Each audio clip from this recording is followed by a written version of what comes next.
thank you for being here and part of this series. Again, it's been my strong desire to let people know what's unique about macrobiotics and to create a library.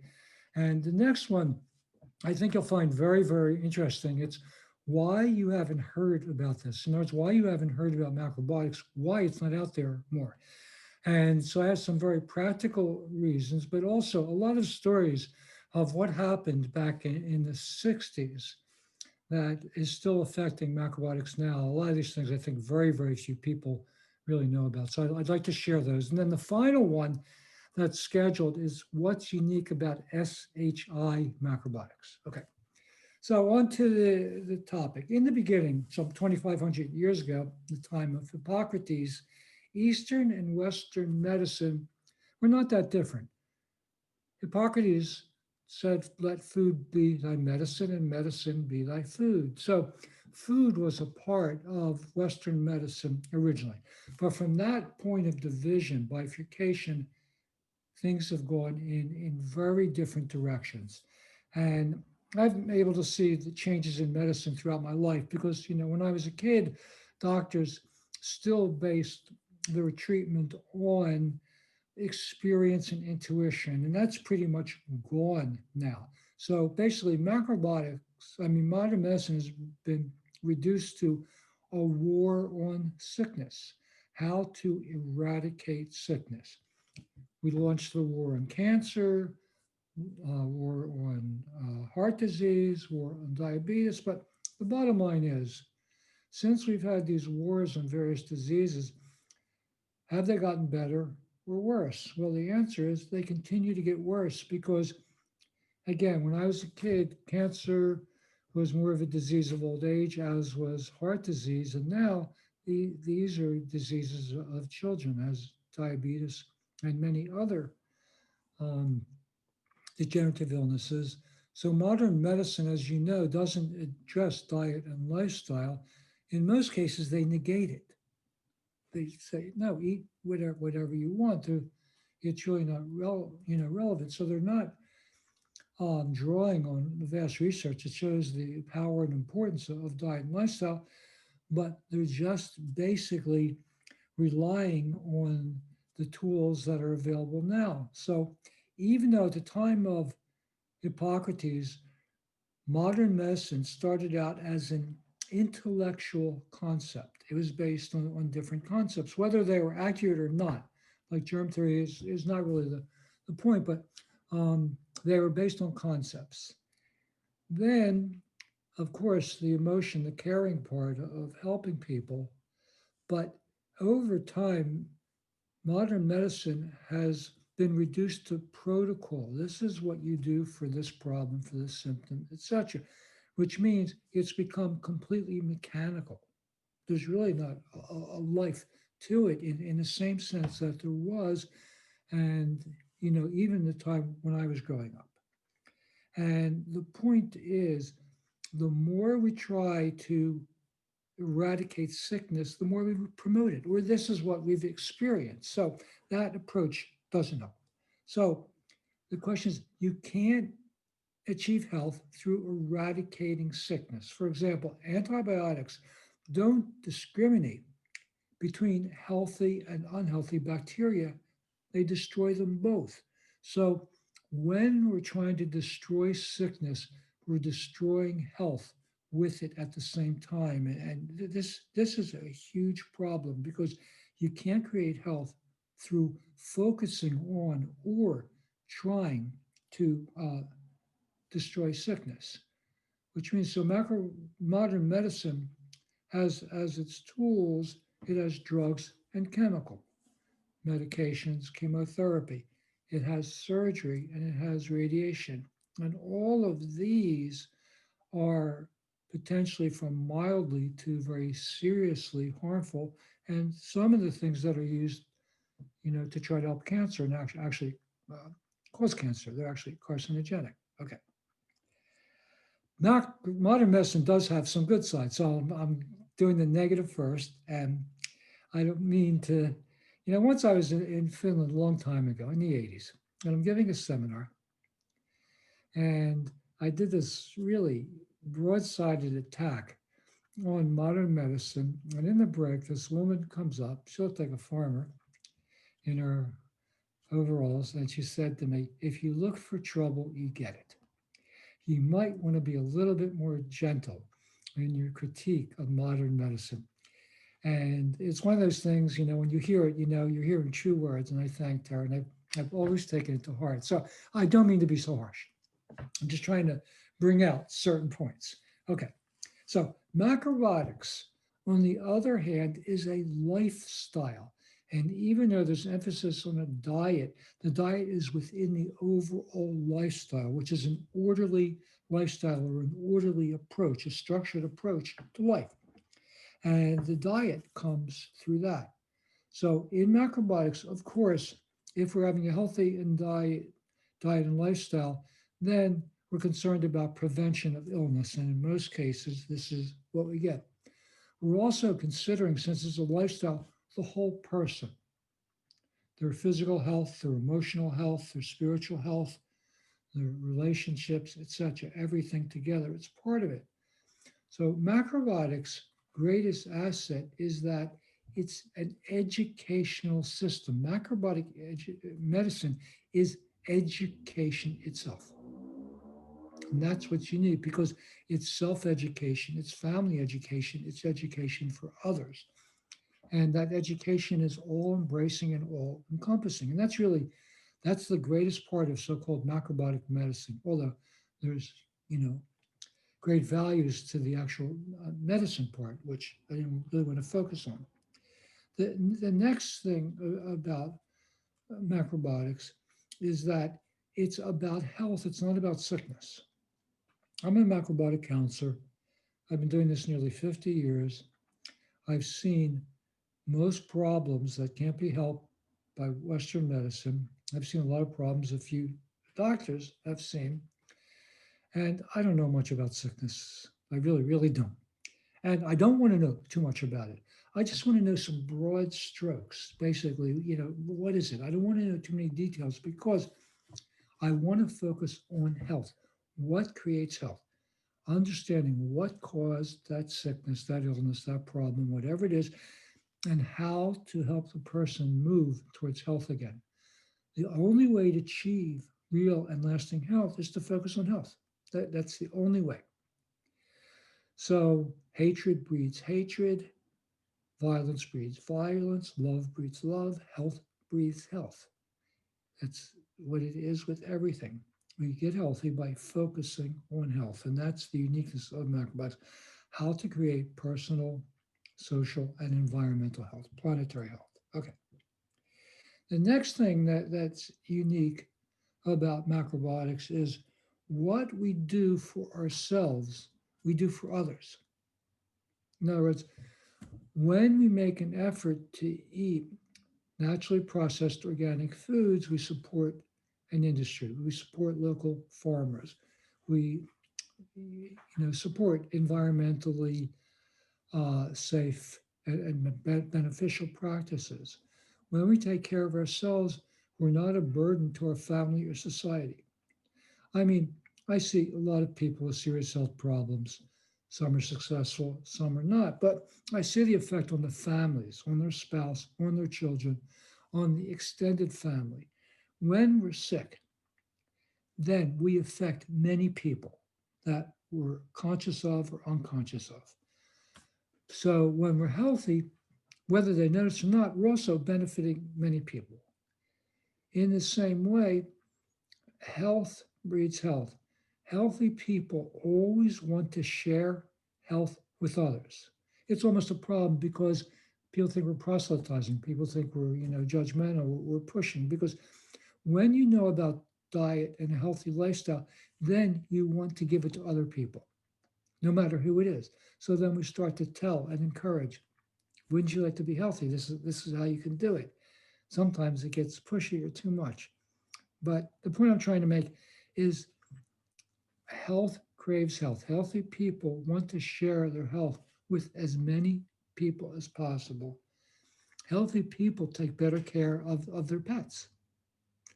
I mean, so we have two cats, and they're really Susan's cats. And she spends a lot of time and effort researching which food, what, exactly how's the best way to care and nourish and nurture these cats. And I say to them all the time, you chose well. You couldn't have chosen a better family because healthy people want not only others to be healthy, but everyone around them, including animals themselves. Plus, healthy people want to see a healthy environment and planet. They don't want to pollute, they don't want to poison, they don't want to destroy. It's exactly the opposite. So, the point I'm trying to make, macrobiotics is a system of education, it's an orderly approach to life. The diet and lifestyle practices support individuals, families, societies, and the planet. So, I mean, doesn't get better than that. Then, what is my goal?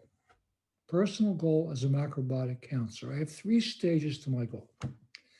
The first part of the goal is to help my client recover their health and to do what I can do to help them recover in the best way and to use all the tools and understanding I've gathered over these 50 some years of macrobiotic practice and to draw on and also using 9Q Oriental astrology, my understanding of energetics as part of that. The second part is to encourage them to become my student, to read our book, The Ultimate Guide to Eating for Longevity, to attend webinars and courses through SHI, and to take other steps through other teachers and um, counselors to educate themselves. Because people that create lasting health on macrobiotics, there's a couple things that are common. Number one, they're active participants. They make every effort to do it for themselves. The second thing is they take the time to understand what they need to do in order to create their health. Those two things, self-responsibility and self-education, go hand in hand, and that's essential. I've seen a lot of people who are successful and a lot who are not. And the people who are successful always do those two things. They take an active role in creating their own health, and then they take the time to find out how to create that health. The other thing, and then they create the support system around it to support their lifestyle. Okay. So, first is to help you recover as my client. Second is to become my student or a student of macrobiotic, a student of life itself. The third, though, is the most important, to become my friend. Becoming my friend means sharing the same dream, the dream of a healthy, happy, peaceful world. In other words, to help others. When I met Michio and I heard him speak, it changed my life. Okay, that's it. Hands down. I knew what I wanted to do. And as I got to know Michio better, one day he said to me, and he said it more than once, teaching and counseling, teaching and helping others are the happiest things. And I found that to be 100% true and a guiding life. There's nothing happier, or there's nothing that I found that's happier than trying to give something to someone and they use it and it works and they become healthy and happy. There's nothing better than that. So the third part, and it's my goal with every person I meet, every person, it's always in my mind to become my friend and to share this dream and to spread it to others. And it's always my goal to meet people who have a larger sphere of influence so they can help people in a bigger way. Okay. Um, then, is macrobiotics against modern medicine? And the answer is emphatically no. When medical treatments can help, I wholeheartedly recommend people do them. When they can't help, then we have to see what is the degree, of help there against the potential harm. And one of my criticisms about modern medicines, often they recommend treatments whether they can help or not. And when they can't, they often usually do more harm than good. So in that case, I do have an issue. But In principle, I recommend, for a lot of people, if there's a treatment that can help you, just go take it. If that's your choice, and if you want to do it yourself, that's fine too. That's not for me to say. But what I can say is this: there is no conflict between macrobiotics and modern medicine. My long time observation is that people that practice macrobiotics have much better results from their medical treatment. In other words, macrobiotics makes medical treatment more effective. And second, people that have surgeries heal in half the time, literally. I'm talking about people who've had hip replacements, knee replacements, hernias, all kinds of surgeries. Whatever type of surgery people have had, they heal in roughly half the time and with far, far less pain than other people not practicing macrobiotics, which means they need to rely on pain medications far, far less and use more mild, non addictive pain medications for a short time. So, this is a huge benefit of macrobiotics. And I mentioned this to some of my MD friends, and they agreed wholeheartedly with both of those points. That's their experience as well. Okay. Then, where does modern medicine excel? Well, their diagnosis is very, very refined for certain things. There's certain deep problems in macrobiotics, reproductive problems, very deep problems in the nervous system that even an experienced diagnostician is not the easiest thing to see. Modern medicine can see that.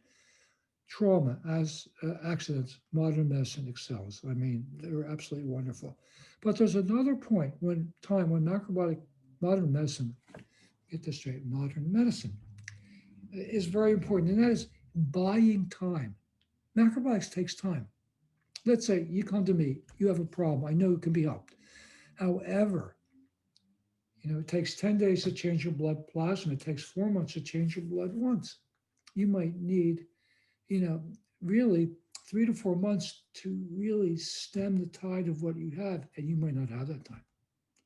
In that case, modern medicine is absolutely wonderful to give you time to get up and running on with your macrobiotic practice and to improve your health enough where you can start to take over naturally and then diminish the medical treatment. So they're the areas that I can think of. Okay, can we merge macrobiotics and modern medicine? And the answer is it's my goal for a long time. Some of you know about Anthony Sotolaro, the MD I helped back in the late 70s, early 80s, the president of Methodist Hospital, had terminal prostate cancer. And he went on to write Recalled by Life. And the beginning of our troubles together started with, he said, I want macrobiotics to be a division of Methodist Hospital, like cardiology, oncology don't have macrobiotics, not a division. And he wanted to set up a study house and to put this in effect. And I said, that's great, Tony. However, macrobiotics is the umbrella, it's all encompassing. So a better picture is macrobiotics the umbrella, then modern medicine, oncology, cardiology, etc., come within macrobiotics. Well, it wasn't the right thing to say. He never forgave me for saying that. Okay. However, I stand by it. It's true because macrobiotics is about life itself. It's creating a healthy direction for ourselves, for others, for everyone. Then we have many tools. We have macrobiotic medicine, macrobiotic diagnosis. We have cooking. We have shiatsu. We have acupuncture. We have cardiology. We have all these things. And they're all possible to work together in concert. But since macrobiotics is about health, it can get everything moving towards health for the benefit of everyone. Then, I've known Colin Campbell for a long time, and he wrote the forward to our book. And we had a meeting years back. And I thought a lot about the meeting. And what I went to the meeting with this idea. Macrobiotics is about human experience and understanding over 10,000 years. It's about history and our understanding and interpretation of that history. Medicine and science have the ability to focus and refine what's already been done and works. And if we combine those two together, we can really create a new medicine for the future. And that's really my goal, um, you know, with macrobiotics. And Colin Campbell loved that idea. I mean, it kind of resonated because he's a man of science with common sense, and he understands the value of what's been done before, what's worked for hundreds and thousands of years. So we're not there yet, where we have mutual understanding and respect between macrobiotics and modern medicine. However, it is my hope that in the not too distant future, that this merger, this marriage can start to take place because we both have, each side has so much to offer the other, and it's only through combining both. After all, George Osawa really was not about health, he was about world peace through merging East and West, bringing the best qualities of the East and West together, but the spirituality of the East guiding the West. That was really what the essence of George Osawa's teachings. So, to carry on that original idea from George Osawa to merge macrobiotics, human history and understanding with modern medicine to create something truly unique. So, hopefully, we can move on to that at some point. So, I'll get on to pre submitted questions. The first one, though, what are specific examples of and concepts of what specifically changed in macrobiotics from a few decades ago, and why the effects and the effects of it, why and the effects of it? That's the topic of the final webinar. What's unique about SHI macrobiotics? So I will address that in detail in the final webinar in January.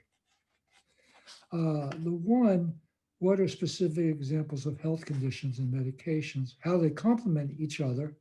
Um, I basically just answered that about macrobiotics makes medical treatments work better. Okay, there's a question about salt, which is not really related to this, but the salt we like, and I've answered this many times before, is SI salt. It's the Mexican Mexican sea salt. It's a white, unrefined sea salt, twice washed in evaporated seawater.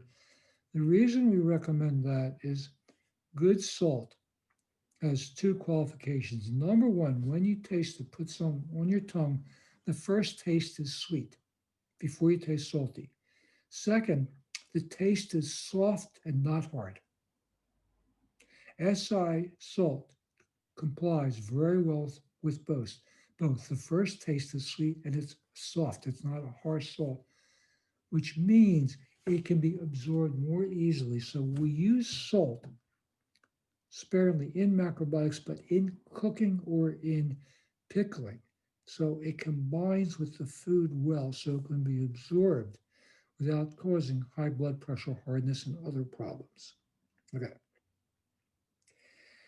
This question is a very important one. If I just listen to my body, then I eat what tastes really good to me, but after the cancer, I don't trust myself. Now, balance perpetuates itself, and so does imbalance. Once we start to get imbalance, we start to crave the most harmful foods more and more all the time. That's how we get sick.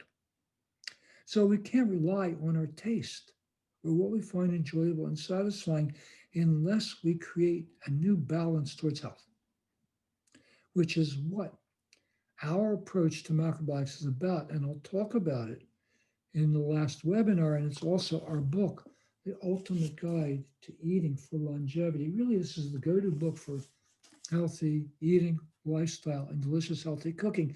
But a lot of it is about how to create a balance that leads to further balance. So when our health is imbalanced or we're in a state of sickness, what we crave, we can't rely on. We don't crave, we crave our worst foods. That's my long time observation. Then for everyone, I see so many people online, they ask questions in different macrobiotic social groups about serious health problems. And I get very upset by it because if you have a serious health problem, please seek the guidance of an experienced, qualified macrobiotic counselor. Free advice can actually be the most expensive because in some cases you can pay with your life. And I've seen it more than once. People following bad advice online, trying to reach out to me when I could no longer help them. So at the earliest stage possible, don't do what I do, wait too long for my skin cancer. At the earliest stage possible, get qualified help. That's by far the best thing to do and also the cheapest. Okay, how do we get sufficient calcium from our food? I have a blog, SHI has a blog. We spend a lot of time on those blogs and done a detailed one on calcium. So please, I think it's in my blog. It'll be much more information, accurate information you could depend on than I could just say here. And then hacho miso, a special type of soybean meat. It's not a matter of season. It's a very strong miso that we use for certain weak and yin conditions for a period of time. We don't use it much. I can't remember the last time I used hacho miso. But if you need hacho miso, it can be used in any season. Um, Best food to eat to live to 100. Let's practice SHI, macrobiotics, and eat less when you're young before 60, because the one most valid, practical, scientific research ever done was calorie restriction leads to longevity. Okay. And like in Okinawa, one of the places, the so called blue zones where they have great longevity, they're saying is hara hachibunme. In other words, only eat to 80% of your fullness. And in macrobiotics, if you don't eat after dinner, every night you have a 12-hour fast. And not eating after dinner, healthy food finishes by 8. Don't eat till breakfast the next day. And if you skip breakfast 2-3 times a week, then you have 12 hours. So you have intermittent fasting. So it's the best practice towards health. And the rest just follow in a very, very relaxed way, SHI macrobiotics. So I hope this has been helpful. I enjoy doing these things. I hope to see you at the next one. I think you'll find it very, very interesting because I have a lot of stories to share of some famous people, things that have been passed on to me throughout the years of why you haven't heard about this. So thank you very much for being here. And I thank Tehran for organizing this again. And hope to see you next time at other events. Thank you.